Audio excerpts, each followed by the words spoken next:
નમસ્તે ખેડૂત મિત્રો. ધાણા અને જીરુની અંદર હવે છેલ્લી માવજત કઈ કરવી જોઈએ? ધાણા અને જીરુની અંદર આવેલા ફૂલને બચાવવા માટે શું શું કરવું જોઈએ? ઝાકળ વરસાદને કારણે ઘણા બધા વિસ્તારોની અંદર ધાણા અને જીરુના પાક ઉપર આવેલા જે કંઈ ફૂલ છે એ ઘણી વખત બળી જવાનો પણ પ્રશ્ન રહેતો હોય છે. તો આપણે એને બચાવવા માટે શું કરવું જોઈએ? ગુણવત્તાસભર ઉત્પાદન મેળવવા માટે જો દાણાનું બંધારણ આપણા ધાણા અને જીરુના પાક ઉપર થઈ ગયું હોય તો આપણે કેવા ઉપરથી ફોલિયર સ્પ્રેની અંદર ફર્ટિલાઇઝર આપવા જોઈએ? આ તમામ વિષયો ઉપર આજે આપણે ચર્ચા કરીશું.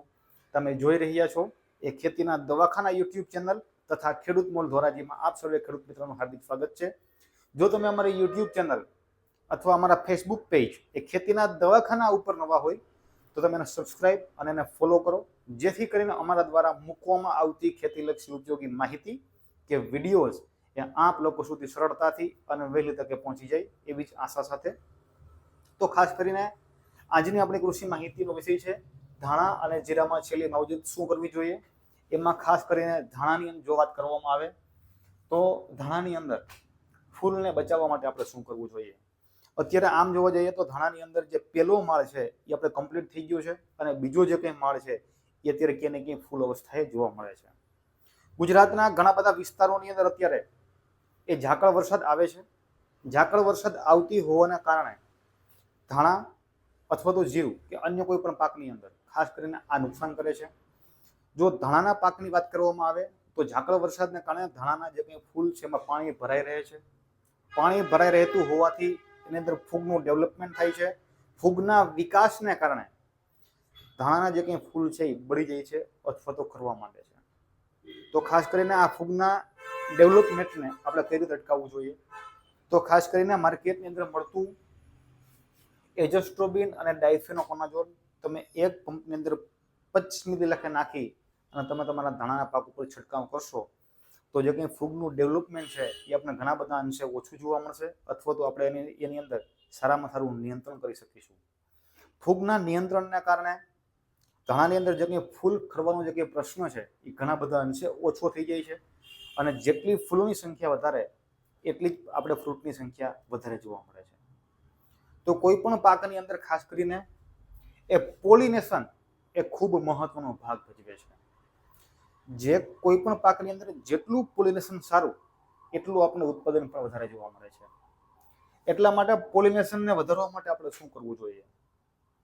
તો ધાણા અથવા જીરું અથવા તો કોઈ પણ અન્ય પાકની અંદર જ્યારે ફૂલ અવસ્થાએ હોય ત્યારે તમારે હોમોબ્રાસિનોલાઇટ એક પંપની અંદર તમે 15 મિલી લખે નાખી અને તમે તમારા ધાણા જીરા અથવા તો અન્ય કોઈ પણ પાક ઉપર તમે છંટકાવ કરશો તો એની અંદર પોલિનેશન સારું થશે અને પોલિનેશન સારું થતું હોવાના કારણે એની અંદર ફૂલમાંથી ફ્રૂટની સંખ્યા મેક્સિમમ બનશે અને આપણે વધુમાં વધુ ઉત્પાદન સુધી આપણે પહોંચી શકીશું.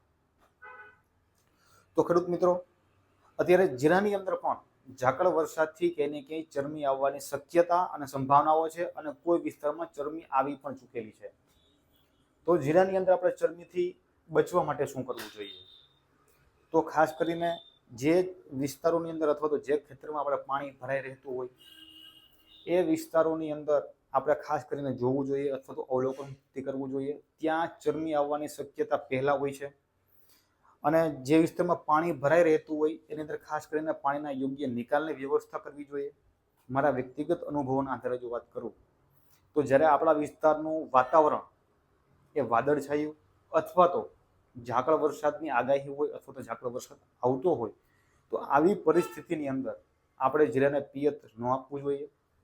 અને ખાસ કરીને કોઈ પણ જગ્યાએ આપણે અવલોકન કરતા ચરમીના જે કંઈ છોડ દેખાય તો ખાસ કરીને આપણે એની અંદર શું માવજત કરવી જોઈએ એના વિશે વાત કરવામાં આવે તો પિકોક્સિસ્ટ્રોબિન 22.52% એક પંપની અંદર તમે 18 થી 20 મિલી લખે નાખી અને તમે તમારા જીરાના પાક ઉપર છંટકાવ કરશો તો પણ એની અંદર આપણે સારામાં સારું પરિણામ મળી શકે છે. અથવા તમારા વિસ્તારમાં મોલિક્યુલર અવેલેબલ ન હોય તો ક્લોરોથાઇનોલ એક પંપની અંદર તમે 40 ગ્રામ લખે નાખી અને તમે તમારા જીરાના પાક ઉપર તમે છંટકાવ કરશો તો પણ એની અંદર આપણે સારામાં સારું પરિણામ મળી શકે છે. આ દવાના ઉપયોગ કર્યા પછી તમે 4-5 દિવસ પછી તમે સલ્ફરનો પણ ઉપરથી છંટકાવ કરી શકો છો. સલ્ફર એ જીરાને હાર્ડ બનાવે છે અને જીરાને હાર્ડ બનવાના કારણે ચરમી આવવાની શક્યતા ઘણા બધા અંશે ઓછી થઈ જતી હોય છે. ખાસ કરીને જીરાની અંદર કે અન્ય કોઈ પણ પાકોની અંદર વાતાવરણ એ ખૂબ મહત્વનો ભાગ ભજવે છે. જ્યારે જીરાની અંદર જીરું એ સેન્સિટિવ પાક છે અને આની અંદર આપણે સૌથી વધારે આપણે અવલોકન કરવું જોઈએ. જ્યારે આપણે આપણા ખેતરની અંદર વાતાવરણની અંદર ફેરફાર થાય ત્યારે આપણે જાતે અવલોકન કરી અને જો કોઈ રોગિષ્ટ છોડ દેખાય, કે સુકારાનો પ્રશ્ન દેખાય, કે ચરબીનો પ્રશ્ન દેખાય અથવા તો કાળિયાનો પ્રશ્ન દેખાય તો આવા રોગિષ્ટ છોડ ઉપાડી અને આપણે એનો નાશ કરવો જોઈએ. અને જે કંઈ આપણા જીરાની અંદર આપણે સમસ્યા દેખાતી હોય એના અટકાવવા માટે આપણે શું પગલાં ભરવા જોઈએ અથવા તો કેવા મોલિક્યુલરનો ઉપયોગ કરવો જોઈએ અને ખાસ કરીને એની ટ્રીટમેન્ટ આપણે તાત્કાલિક ચાલુ કરી દેવી જોઈએ, જેનાથી આપણે જીરાના પાકને બચાવી શકીએ છીએ. ઘણા બધા વિસ્તારોની અંદર અત્યારે જીરું અથવા ધાણાનો પાક જે કંઈ છે એમાં 70% સુધીના અત્યારે જે કંઈ ફ્રૂટ છે એનું બંધારણ થઈ ગયું છે, એટલે દાણા બંધાવા માંડ્યા છે. તો ખાસ કરીને દાણાની ગુણવત્તા અથવા તો ગુણવત્તા સુભર લોકોએ ઉત્પાદન મેળવવા માટે એની અંદર ફોલિયર સ્પ્રે તરીકે ધાણા અને જીરુંની અંદર દાણાનું બંધારણ થયા પછી 05234 એક મિનિટની અંદર તમે 100 ગ્રામ લેખે નાખી અને તમે તમારા ધાણા અથવા તો જીરુંના પાક ઉપર તમે 05234નો છંટકાવ કરશો તો આપણે ગુણવત્તાસભર અને યોગ્ય ઉત્પાદન આપણને મળી શકે છે.